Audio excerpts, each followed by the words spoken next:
In the midst of the turbulent times following the death of Prophet Muhammad, PBUH, the early Islamic community found itself embroiled in the first fitna, a period of civil war that divided Muslims.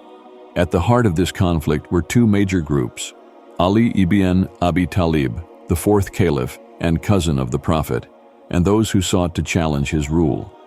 One such group was the Khawarij, a radical faction that once supported Ali but soon rebelled against him, believing his decisions were not in line with God's will.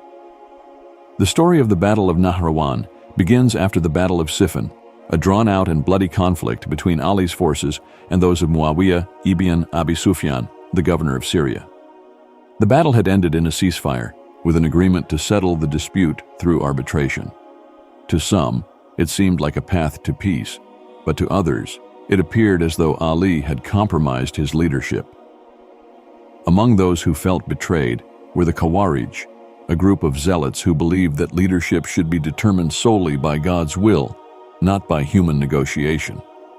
The Khawarij gathered their forces and marched against Ali, accusing him of deviating from the true path of Islam. They were a small but fanatical group, united by their rejection of arbitration and their strict interpretation of Islam. They believed that anyone who opposed God's judgment was an apostate and must be fought. Ali, upon hearing of the Khawarij's movements, prepared for battle. He knew that if the rebellion was not quashed, it would only lead to further division and strife within the Muslim community. He set out with his army toward the Khawarij, who had encamped near the Nahrawan Canal, located on the borders of present-day Iraq and Iran. The Khawarij, though fewer in number, were fierce and determined. They fought with unwavering conviction, believing they were in the right and that their victory would restore the purity of Islam. However, Ali's forces were better equipped and more disciplined. Despite the Khawarij zeal, the battle was swift and brutal. Ali's forces decisively defeated the rebels, and many of the Khawarij were killed while others fled into the desert. After the battle, Ali showed restraint and compassion. He ordered that the bodies of the fallen Khawarij be treated with respect and that prisoners be treated humanely. Despite this, the defeat did little to quell the rebellion of the Khawarij, who would continue to challenge the authority of the caliphate in the years to come.